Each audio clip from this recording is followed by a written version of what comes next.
Thank you. You missed all my eloquence. Okay, I just said I recorded the meeting, and we're going to be putting this on our YouTube channel. Awesome.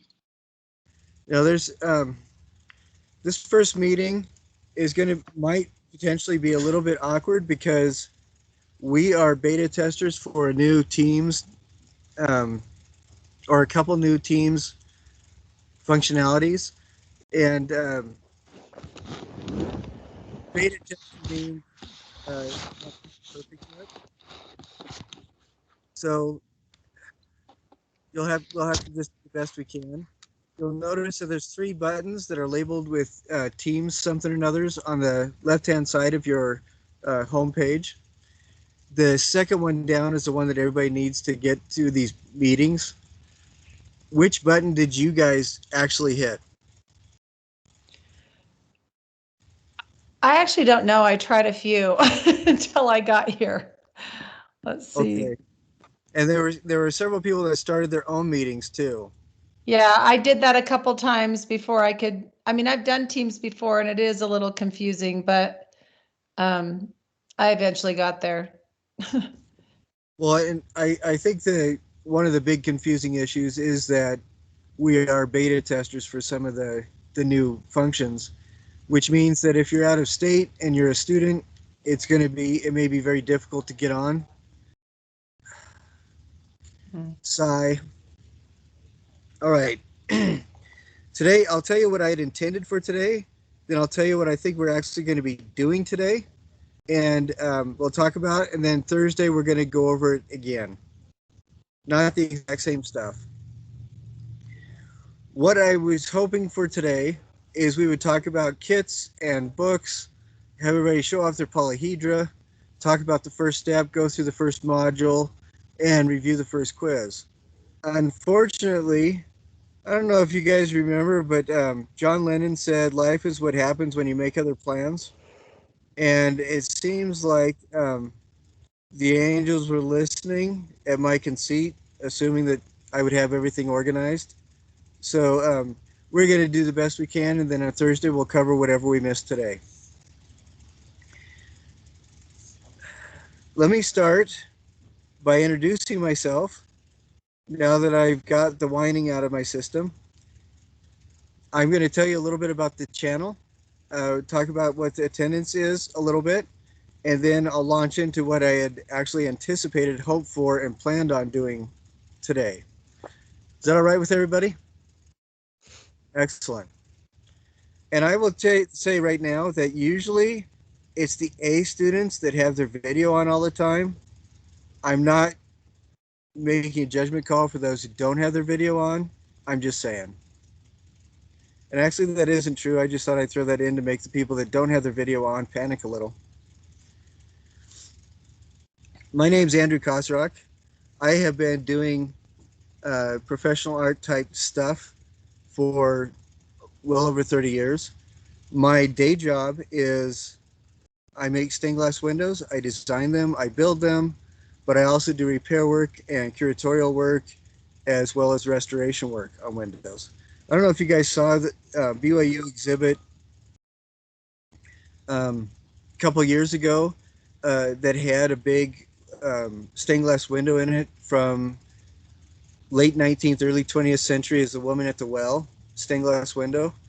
That, when I got a hold of it, was in relatively okay shape, but it looked like it had been displayed as part of an Eagle Scout project. And so I designed the frame, I did the curation on it, and we put it together so that it would look professional. But that's the kind of curatorial stuff that I do. And if you guys have gone to things like Provo City Center Temple, I didn't design all the windows in that, but the church had me go through and tweak all the designs so that they were historically appropriate. And I was a special project manager on that, on the stained glass and stuff. And other stuff, I don't know, I read a lot because I don't sleep a lot. And so I'm also a certified alchemist, um, which there is a governing body that certifies alchemists in the world, believe it or not. I am an interfaith chaplain. I work with, I'm Christian, but I work with a couple Muslim charities as their kind of liaison. I I make sculpture. If you've seen my websites, I do sculpture and stuff. A couple years ago, I got a chance to go to Iran. I received a fellowship to study art in Iran, and that was by far the coolest thing ever. My kids like to say, "But Dad, what about our weddings?" And it was the coolest thing. Right now, I'm working on a number of different projects that hopefully uh, we'll be able to get some more information about before the term is over, because I like you guys to help with those too. But I just do a lot of reading and I do a lot of work with different things. I've been to a few different countries consulting and different stuff like that. I'm the only person to graduate with a focus on stained glass at BYU, and most of that is because I had the two area heads write letters of recommendation to each other. So that's a lesson for you. If you want to do something that the rules say you can't, find the people that make the decisions and have them tell each other about your successes, and then there's opportunities there. We also have over the summer I learned about the global intercultural distinction that UVU has. UVU is unique in the country. This is the only university where you can get a UVU global intercultural distinction for your graduation. And in that, you have to take a number of courses and do a couple of different things to receive that. And so I revamped this course so that we will qualify as soon as the department gets all the paperwork done, we'll qualify for that specific distinction. And that's the assignment, not, module number 7, point A, B, and C, and D. Those are all part of that global intercultural distinction. So we're doing the work. You don't get the credit. Sorry. Actually, you'll get the credit. Your mom knows that you're trying hard, so that's what counts. During this course, we're going to do several different things, and unfortunately, I'm going to tell you some good things about it and some bad things too. Some of the bad things are about this course is we have 8 people on right now live. How many of you are principally 2D people? Graphic design, painting, illustration, game design in the computer. All right. Uh, Anybody else? There's 4 others that haven't responded. Are you guys 2D or 3D? Okay. I'm 2D as well. Okay. I'm in photography. Okay.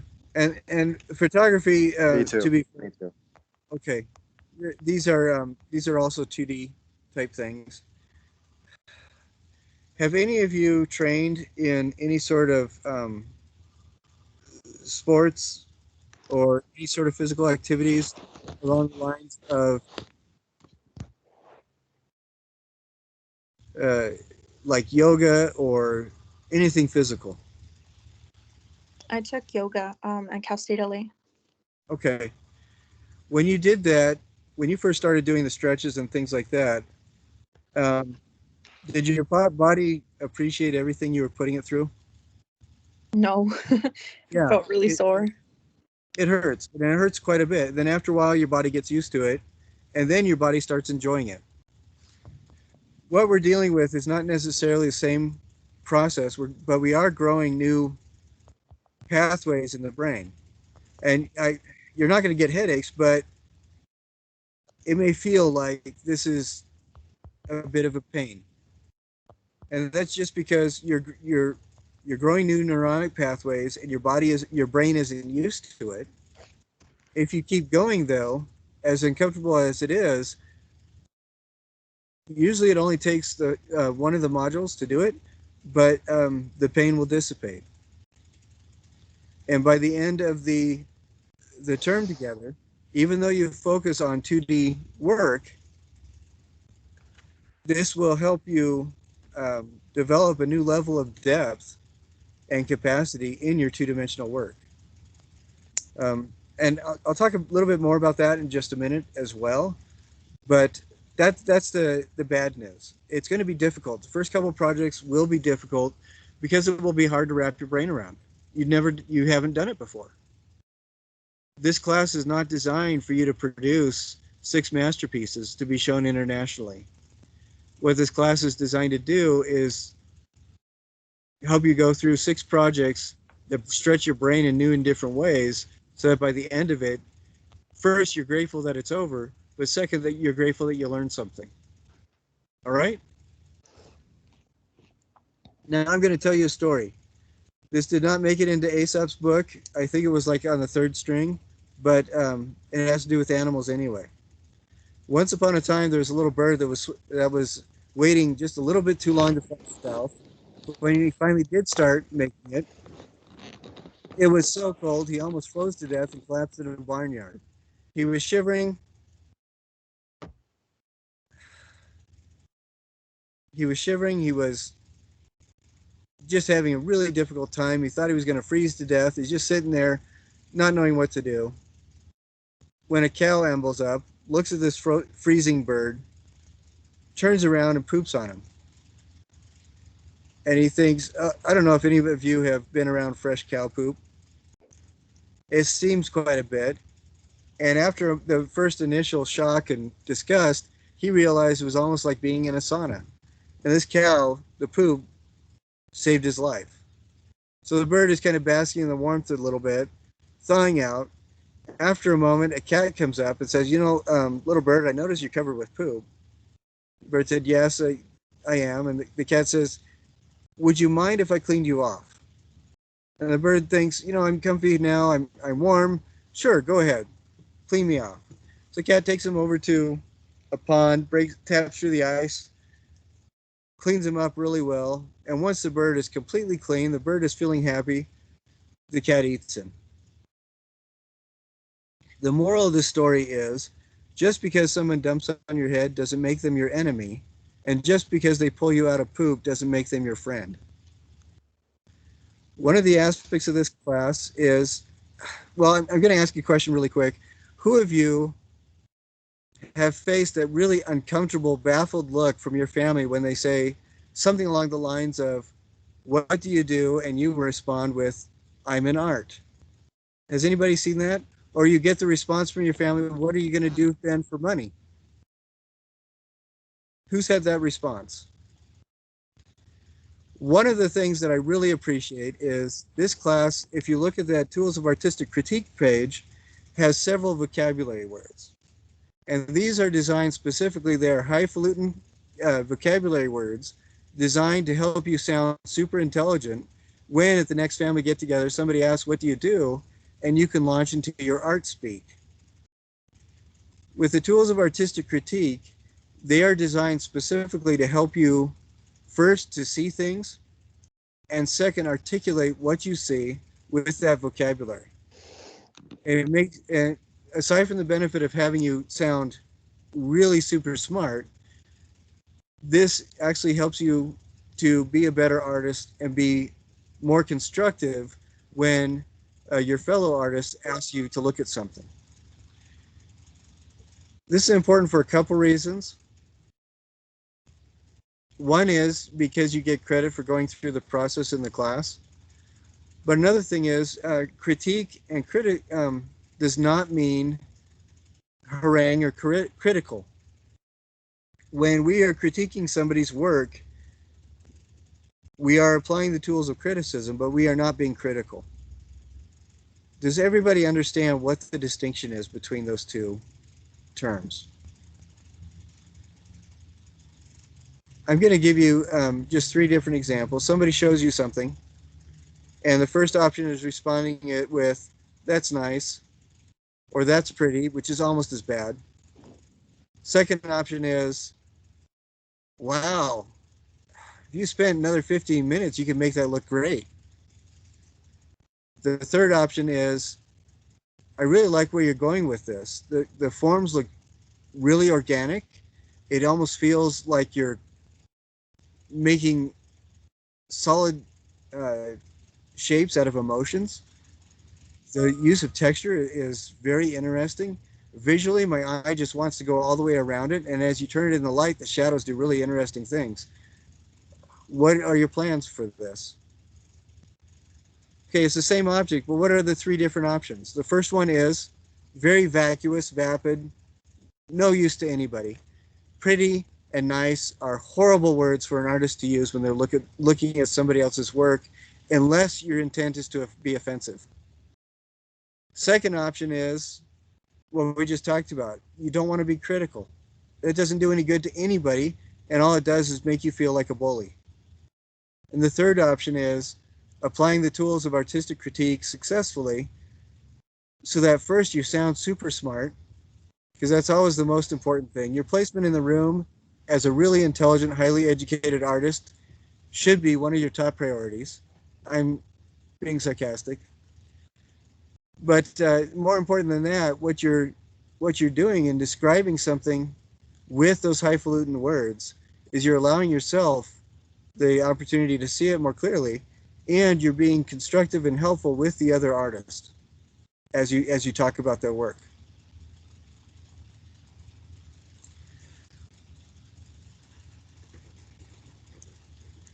I would ask for questions about that, but we're going to go on more about the tools of artistic critique either later today or on Thursday. So, and you can see the recording later as well, especially for other classes that we've been in. But I guarantee we will talk more about the tools of artistic critique. Did anybody? We have 9 people here, or 8 people here.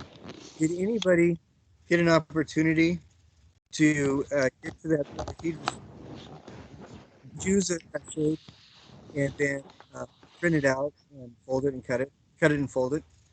All right, Megan, do you happen to have it with you? I Did you? do. I made an octagon. I don't. Oh wait, I don't know if you can see that.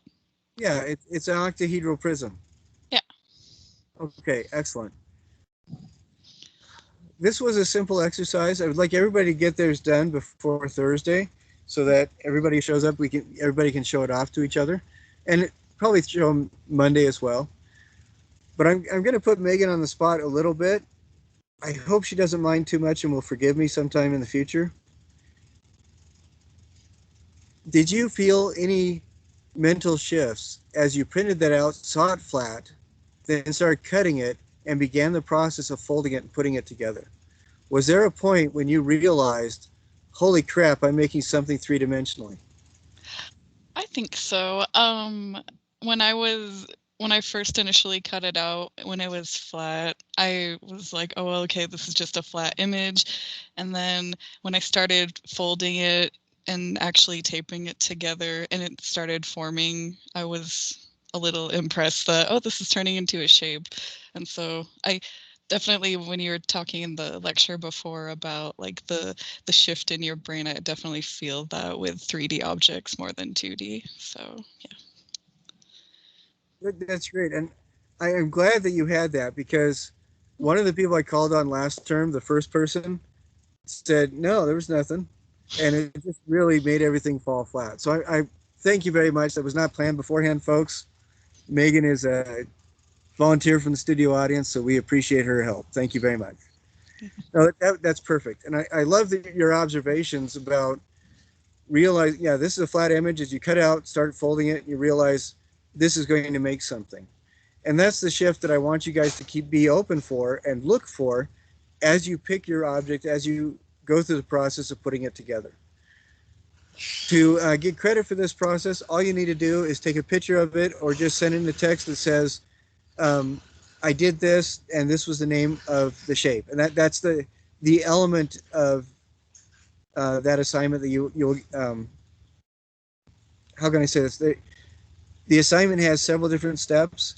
That's the step that refers to this, and that's how you get credit for it, where you just say, yeah, this is the name of the shape, and I did that. And try to remember those mental shifts as well, because when we go back, hopefully we'll talk about them more. Who has had opportunity? Thank you very much again, Megan. Who has had opportunity to go through on? I'm going to take roll here really quick before I do anything else. One thing you'll notice in my brain is something like a pachinko machine, and it's very hard to know exactly what I'm thinking. My wife has a tendency to get, well, now she doesn't lose her temper anymore, but she says it's frustrating because she only hears a quarter of the conversation that's going on inside my head. Every once in a while, we'll be driving somewhere and I'll be really quiet, and then I'll say, well, and she'll say, well, what? I said, and I'll ask the question, which I think I'm asking it again. She'll say, oh, you never said that out loud.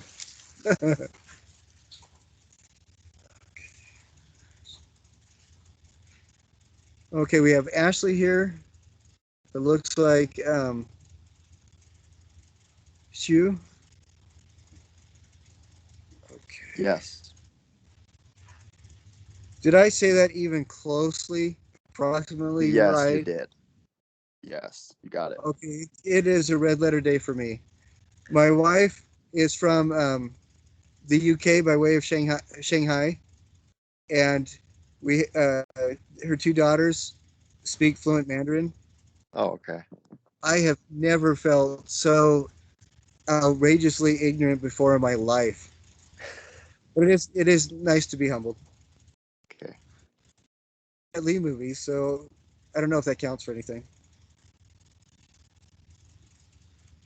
Okay, and Emma.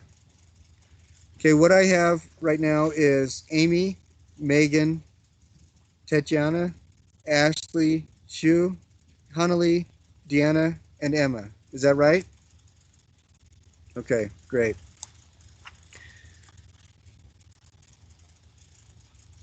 The next thing I'm going to talk about a little bit is the projects, what's involved in each of the projects.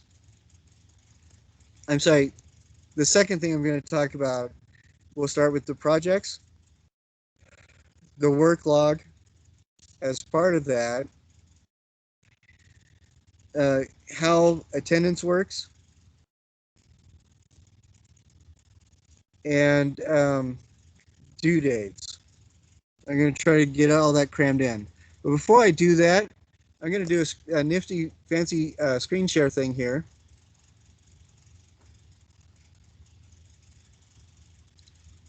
And show you a really groovy website. Can everybody see this? All right. Your first project module is making a little house and then photographing it. This is a link, one of the links in that module that I send to people. It's called Paperholm, PAPERHOLM.com. I love this because this artist, has made all sorts of houses. And for that first project module, we want to have something that is really interesting and fascinating to photograph. Now, if your home is monochromatic, that's okay. But some of the things I want you to be mindful of, looking through this guy's stuff for inspiration, is look. Can you guys see my mouse? Okay.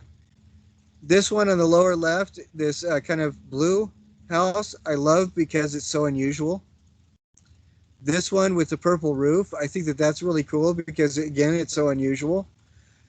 Two things that I really like about this is that the profile or the silhouette looks really different from it, like a stereotypical house. But another thing I like is that you look at the roof line here will make interesting shadows, and we'll do fun stuff with shadows. You have cutouts for the windows that will do, and the skylights that will do fascinating things when you set this up and get ready to photograph it. Those are the kinds of things that I want you to look for.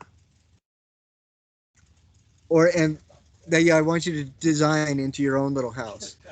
I don't think you need to do struts, make it super fancy. I think I only want you to spend a couple hours putting it together. But I do want you to think about what would make this interesting to photograph. What kinds of textures can I apply to this to do interesting things to light? And think about that. All right. So before you start, go through and look at as many of these as you can, and just look for, first, that it's an interesting silhouette. Second, that it's unusual. It's not the same as a stereotypical house. Third, that it has interesting cutouts for things like windows and stuff like that. Then I want you and of course it's going to be your own design. Your house is going to be your own unique design. But fourth, look for the potential of interesting textures. Some things that are really easy is I took masking tape, tore it in half lengthwise, and then put that on the sides and roof of my house, going from the bottom, so that it started looking like shingles. It overlapped with the torn edge, and it started looking like shingles. I'm going to turn that off now. But some other things are taking some extra paper, cutting little quarter-inch notches into that, cutting those strips off and putting those on the roof to make some sort of interesting roof texture shingle-like things. I've had people before who have just taken little pieces of bark and glued that onto the sides and the roof. People have also done things where the roof was covered with aluminum foil, and then they scribed into it to make it look almost like that corrugation that you see, the tin corrugation. Uh, Other students have done smokestacks where they've actually taken the stuffing out of pillows, no doubt their roommates' pillows, and kind of fluffed that out and made it look like smoke coming out. That's really interesting. Other people have taken tissue paper that you would use for wrapping, for example, and put that into the windows themselves, so that, and then put like just a little teeny flashlight inside the house, and that gives really interesting lighting effects as well. Okay, it looks like we've just been joined by, oh no, okay, Megan had to go off the video. All right. So Can I there's a ask a lot. question? You just did. Do you want to ask Oh, another one? yes. So is this house project, this is just an example of one of the projects we do, or is this the first project we're doing? Yes, this is the first project. The first project is sculpturally themed or motivated photography. I believe it's called sculpture-based photography. But what you'll need to do is spend about 2 hours making a house, and then a small house about this big, about the size of a softball, and then take it around, photograph it, lots of different seating settings with lots of different lightings, and pick the 5 best ones out of all that, and that's what you'd submit, the 5 best photos. I will give you an example of the absolute worst thing that anybody's done for this. Actually, 2 examples. First is somebody downloaded a color gingerbread house from that Up movie with the animated movie where the house goes up into the air. I recognize that because I've seen ads for the movie. They took that color, printed it out in color, and just cut and taped that together. You guys are freaking art students. You got All of you are professional artists as well. All of you have been paid to do commission work. You have the capacity to do something actually worthwhile than copying somebody else's work one-to-one. So don't copy, okay? Make your own thing, make it your own, and have a little bit of fun with it. Second, Uh, try not to spend more than 2 hours on this, and put in the 2 hours. Okay. I have seen some really crappy houses. The second bad example is going to be somebody made a house, and instead of putting it in 5 different settings, they went to the trouble of making a little diorama with the house in it, walked around it, and took 5 photos from 5 different view angles. That is a total cop out as well. This is designed to kind of play with light and use light as a collaborator. So one of the coolest examples of this guy went through, he put it in the back of his fridge, and he took a photo of it opening the door of the fridge so that it was hiding in the back behind the eggs and stuff. And then he also set his camera in behind the house on a timer and took a photo of it as he was opening the door of the fridge. That was super cool. Same setting, but 2 completely different views. The last one was a little GoPro camera inside the house as this kid was tearing it apart. That was kind of cool, kind of a weird Godzilla kind of thing. Another guy, the last photo was he taped matches all over it and then took a picture of it as it was burning. That was pretty neat. But if you're going to do something like that, I would wait until the very end. Take all the other photos you want first. And then Jason, who is he's the head of this area, the 3D design. He still has his house. He adds it. He improves it. He has it in a container in the trunk of his car. Every time he goes out anywhere, he'll make a short video or take photos of the house out in the wild. So that's something else to consider. Just keeping it with you. We've had people taken at the kitchen at work, their work, all the way to out while they're hiking, and everywhere in between. But I would prefer that you take your 5 photos, take them different times of day, and have fun doing that. All right. I wanted to show you something else. I'm going to do another screen share really quick here.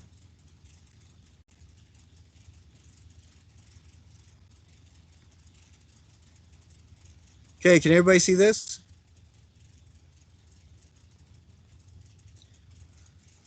This is the room that the kits are in. And you guys will all pick up your kits at some point, just as soon as you can. And this will lead us into something else really fast. I'm changing subjects on purpose really fast. I'll get back to the projects and everything else. But this is 516B in the Gunther Technologies or Trades building. That's the entrance. As you go in, you look over, there's these tables that have the kits on them.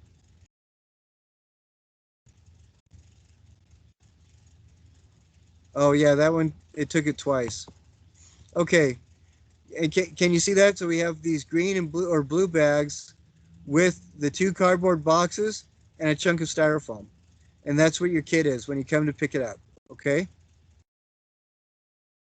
2 cardboard boxes, and I think they're from ThinkPads, chunk of styrofoam, and then a big bag full of all sorts of different stuff.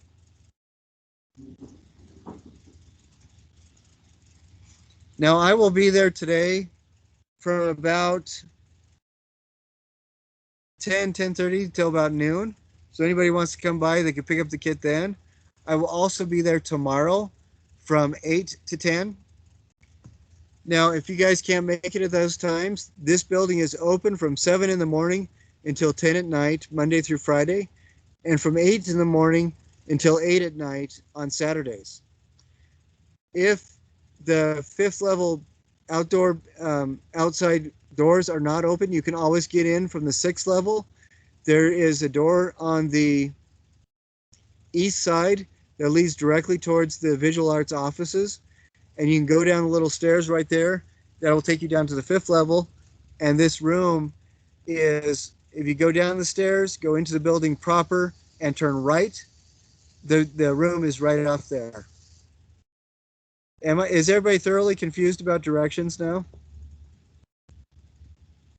Nope. I have a question, not about directions, so. Okay. Um, About the kit? yeah, I'm not sure if I will be able to stay in the class. My financial aid is like they have something funny going on with it.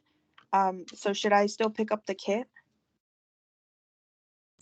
I would say if you want to, if things don't work out, heaven forbid, and you can't make it, then you need to bring the kit back. So if you want to hold off for a bit until you hear back whether or not you can take it this term, that's fine. But you can also just either text me or email me for further clarification. But I would not make the kit your priority right now. Okay. So Thank don't you. worry about that too much. Okay. Going back to the other stuff that we were talking about, there's 7 modules. Each of the 6 of the modules are project based. One of them is research based. You can see 2 different modules open right now, and for the projects, and then one part of the research based module, the first part. I would like you guys this week for sure read through those, scan them, make sure that you understand them, and then the ones that you need to really concentrate on are the first project one and the first of the 4 research based portions. That first research one is going through a list of 75 artists. They include the 60 artists that are, or 50, 60, something like that, artists that you learn about in each module for this class, but then also a lot of others as well. And I'll talk about that that process a little bit more if we have time. But you'll pick one as you go after you go through this, and that one will be the one that you do your actual research project on. If you find out that you can't get enough sources or information about that artist, it is not a big deal to change artists. That's totally fine too. Before we get back to that, I want to talk about attendance and due dates really fast. And then we'll talk about the modules again, the work log, and then we'll have more questions. The attendance is primarily, I need to have breathing bodies in these live sessions so that we can actually interact a little bit. You saw that worked with Meghan. Can you imagine how boring it would be if I had like a stick figure next to me and I pretended to have a conversation with them? That's why we need to have breathing bodies. So that's why I say, even though we'll have about 13 sessions together during the course of the term, you only need to be responsible for attending live 5 of them. But what I've noticed is that all of the A students attended at least 5 for this last term, this last block. The other element of that is, if you don't make it, I'm recording them because we have a dedicated class YouTube channel, which my kids, by the way, are very impressed that I set up. In the 90s, I was all about computer. I was a computer programmer. I actually designed fonts for word processing programs. That's what I did in the 90s. Then in the year 2000, I came across a book written by a monk in the 15th century about art production, and totally changed everything I did. And I started concentrating on using a compass and a straight edge. And after about 2 years, I tried to get back into the computer stuff, but it left me so far behind, it was absurd. So I'm not really a Luddite, but I'm not a computer maven either. So the fact that I set up a YouTube channel for this class is pretty much a testament of divine intervention. The universe said, yes, we need it, so you're going to do it anyway, regardless of whether or not you have the capacity. And so if you take a minute, look at that channel, look at the different things on there. We have it for 4 different reasons. One is so that if you miss one of the meetings, you can go and double check that. Thursday, we're going to go over the first quiz. If you don't make that meeting, you can go over and look at that first quiz as we review it.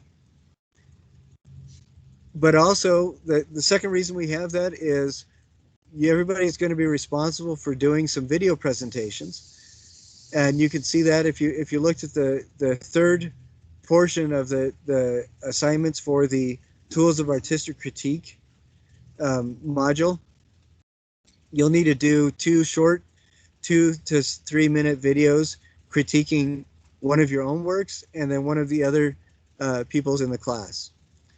And it's really helpful before you do that to see examples of other people's critique.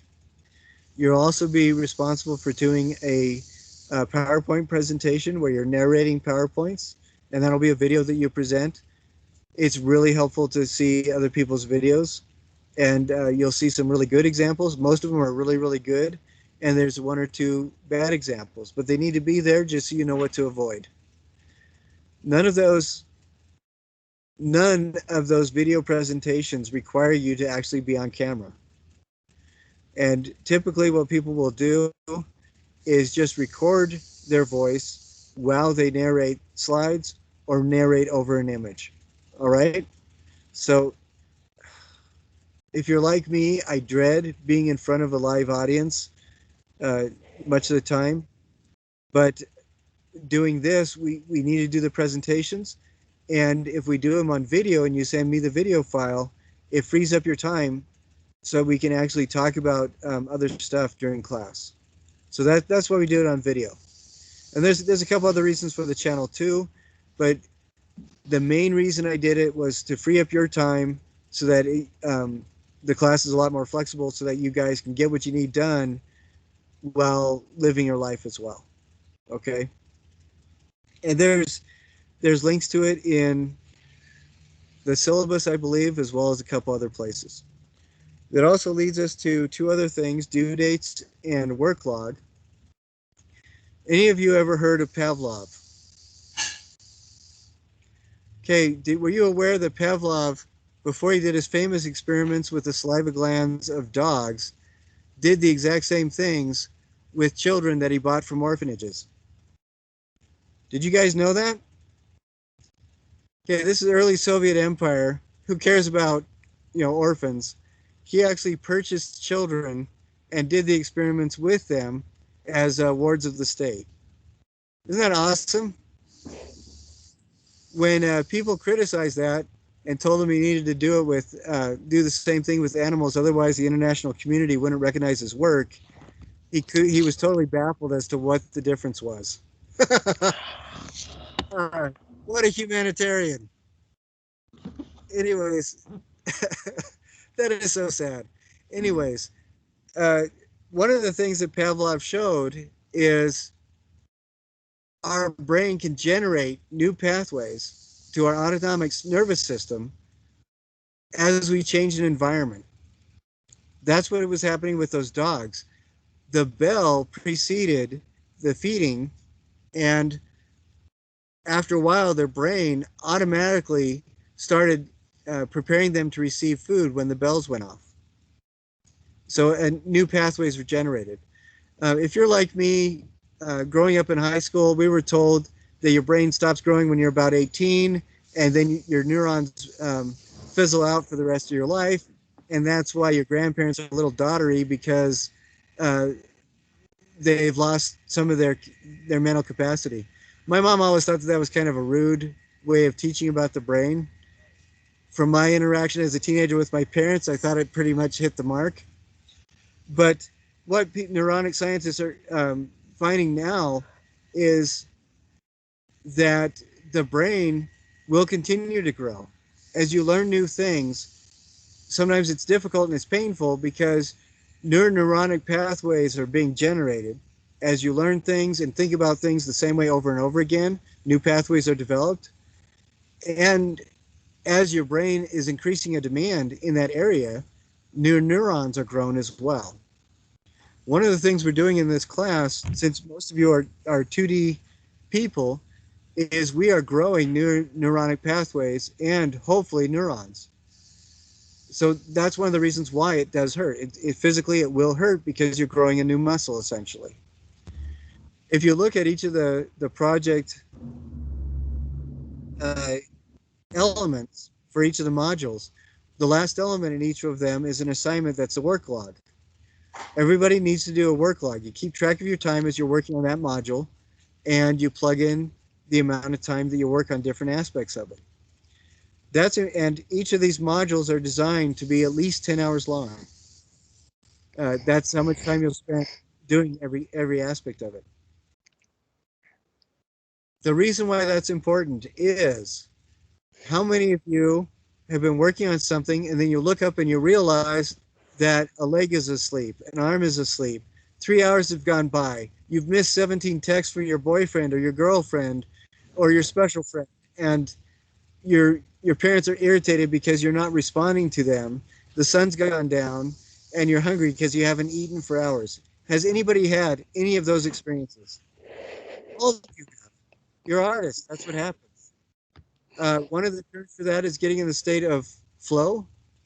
Another term for that, if somebody doesn't understand that you're an artist, is absent-mindedness. But I guarantee that's not what it is. You are in the state of flow. When that happens, you go outside of the strictures of time and you become a being of almost reflexive consciousness. You are exploring and doing aspects of creation without being aware of the other things that kind of hold you down. Usually it takes, uh, when you get really good, um, years from now, you'll be able to switch into that state whenever you feel like it. Many of you maybe already can, but most of the time it takes a while to get into that state. There's a couple reasons why we have the work log and we have this at 10 hours. One is because I want you to stay focused on what you're doing long enough that you get into that state at least a couple times, because that will help you grow those neuronic pathways. And another is there is pretty much a one-to-one correspondence with getting good grades in this class and the time spent on each of the projects. That's not necessarily true for the writing aspects, because some people struggle with writing, some people it just comes out really, and that's fine. But for the project modules, it's important to pay attention to that 10-hour mark. That 10 hours includes working on the project itself, but it also includes doing the reading, doing the quiz, working on your artist research, which involves basically watching a bunch of videos about them, and writing your research paper on each of the artists, which it should take about an hour. Okay? So if you find that you're working on, say, for example, the Wire project, and you think you're all done, and you still have 8 hours left for that 10 hours, I would recommend working more on the Wire, doing another one. Texture tiles, same kind of thing. Spend more time on it. Doing the Cocoon, which is another project, spend more time on it. You will find that as you do the same thing over again, spend more time on the same project, you'll add layers of complexity to it. You'll have layers of beauty to it as well. It'll become more interesting to you as an art object, and it will look better. If you feel that it's complete, do the same thing again. You need to get that time worked in so that your brain has an opportunity to grow those pathways. Does everybody understand that? Okay, good. The last thing I'll talk about these is due dates. How many of you are like me and totally freak out whether or not you're going to get something done on time? Anybody? Everybody. All of you are artists. That's what it is. We are perfectionists. We are hyper self-critical. And some of us, when we're working, are very difficult to deal with.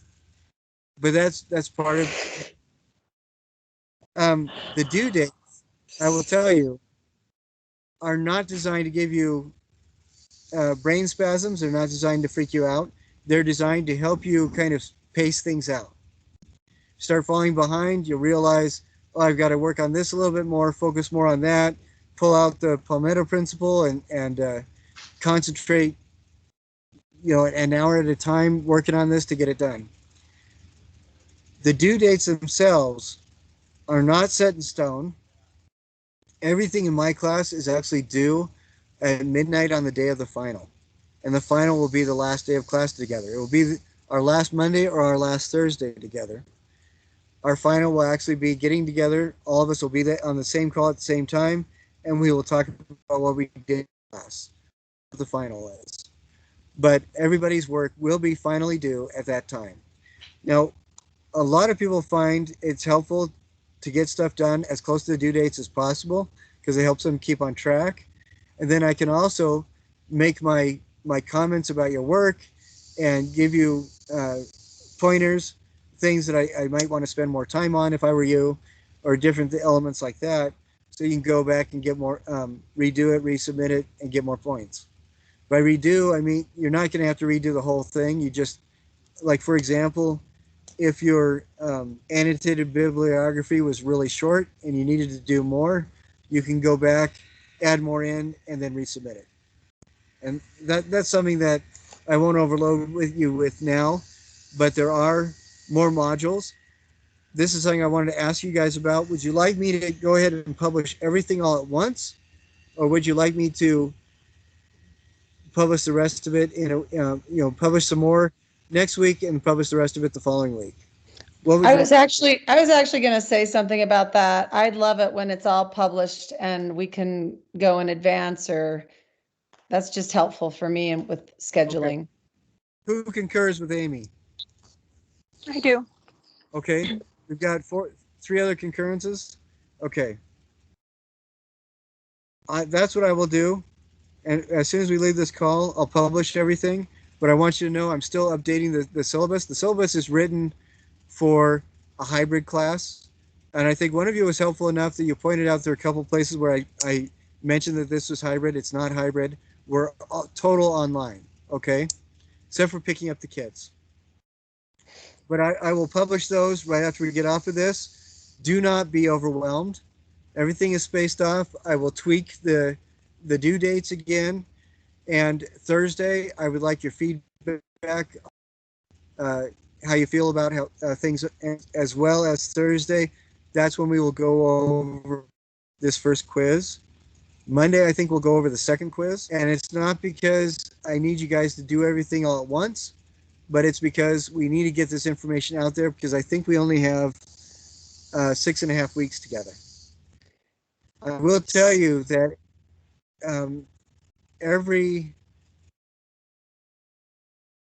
is that right? That seems really short. I think it's closer to 2 months.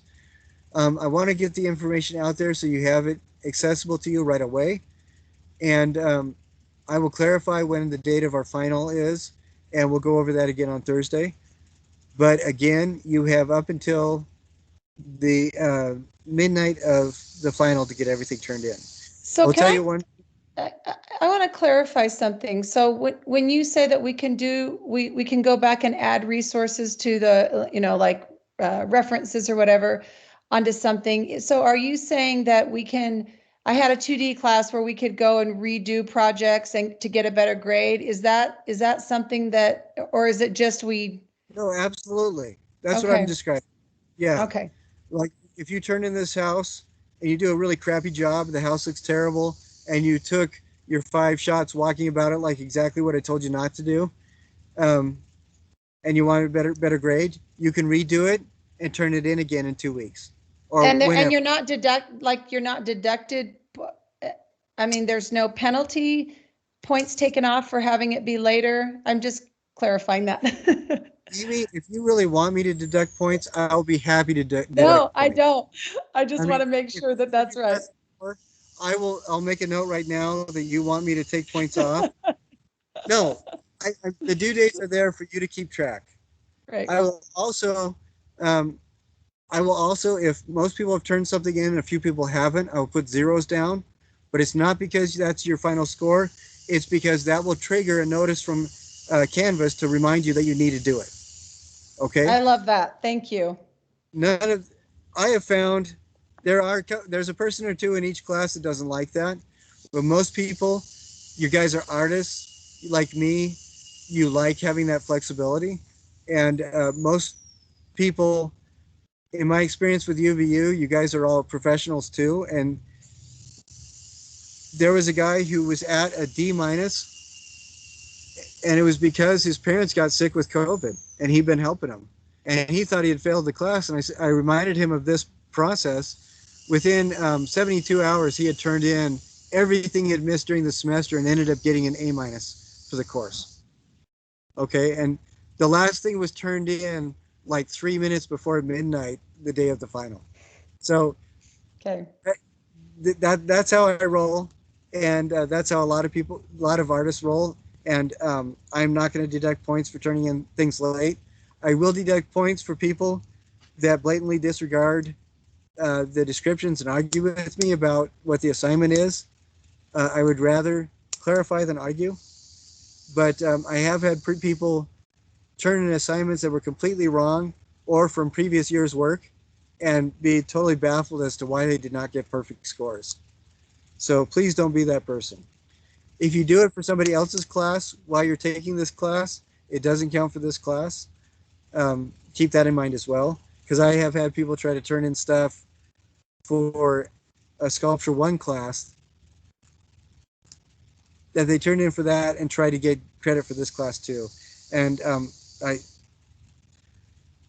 hats off to the people with the audacity to try that, but you don't get the points. Okay, so I've gone through everything that I needed to in a relatively orderly manner. I would like you guys, before Thursday, look at the Tools of Artistic Critique module and watch the video that I recommend. It's on our channel, two art historians using the tools of artistic critique to look at Henry Moore's work. One thing that I will ask you at the end of the term is, and I'll also ask you to do that in one of the assignments, did your opinion change over something as you use the tools of artistic critique to look at it more closely? When the flotilla of ships from Christopher Columbus's expedition was first visible on the horizon by the people living on the island that were his first contact point. By the way, really sad fact, in his first 3 generations about initial contact with Europeans and Native Americans, 92% of the native population of North and South America were eradicated. I think that's pretty awful. But neither here nor there, but anyway. When those ships were first sighted, none of the witnesses that were Native Americans could recognize them. None of them could see them. This fact came up because the Spanish brought with them several Catholic priests whose job entirely was to learn an entirely alien language and then interview people for their own histories of what was going on. A lot of the motivation for that was because the Spanish crown had been mandated by the Pope of the time to convert every new person that they found, because the second coming was supposed to happen in the year 1500. And to prepare for the second coming and Jesus' return, as many people in the world needed to be baptized as humanly possible. So that's why the monks were there. But also it was a way of, they wanted to be able to communicate with the monks and leave with the people that they found and share their conversion stories with the rest of the world. So as these monks were interviewing people, they came across the shaman who was the first contact point, essentially, for those ships that were appearing on the horizon. And this shaman said that he couldn't see the ships either. He knew that there was something going on. He knew that he could see something on the horizon. And he stood there and stared at it for hours. It took 3 days for Columbus's ships to appear on the horizon and to make landfall. That's how slow they traveled. So it took 3 days for that whole process. That first several hours, the first day, this guy could not tell what they were. But he knew that something was there. And he started thinking to himself, shaman are responsible for interfacing people with the larger universe as a whole. They're responsible for putting the universe into categories and just bits of information that everybody else can access. Among other things, that's what they do. Okay, okay. Is the appointment here? All right, I'll be down in just a couple minutes. Um, one one thing that he did was try to categorize what this was, and finally realized these were large canoes. As soon as he recognized these were large canoes, the ship snapped into focus. He started experimenting, asking the other people in the village, "Do you see anything?" They'd say no. He said, "Do you see a large canoe?" And suddenly they could see Columbus's ships. Anybody that's tried to look for something in a cupboard, couldn't find it, then somebody else in your family says it's right here. One of the reasons why you can't find it is you have this cognitive disconnect because you don't have the tool to categorize what it is you're looking for appropriately. That's one of the things that these tools of artistic critique are designed to help with. And we'll go over this more on Thursday. I have to leave right now, but I'm going to record this. I'm going to post it. Have your questions ready for Thursday. And if you can make it, I will see you between about 10:15 and noon today to pick up your kit. All right. Sorry to leave really quick. I have something that I have to go to right now, but typically these Monday meetings will be an hour and a half. All right. I will post this right away, and email links to everybody. What All right. time is the Thursday meeting? 2:30 in the afternoon. And that'll go from 2:30 to 3:30 or 4, depending on how much we yak. I mean, talk in a scholarly manner. All right. We'll see you guys. Thank you. Thank you. You're welcome. Thank you.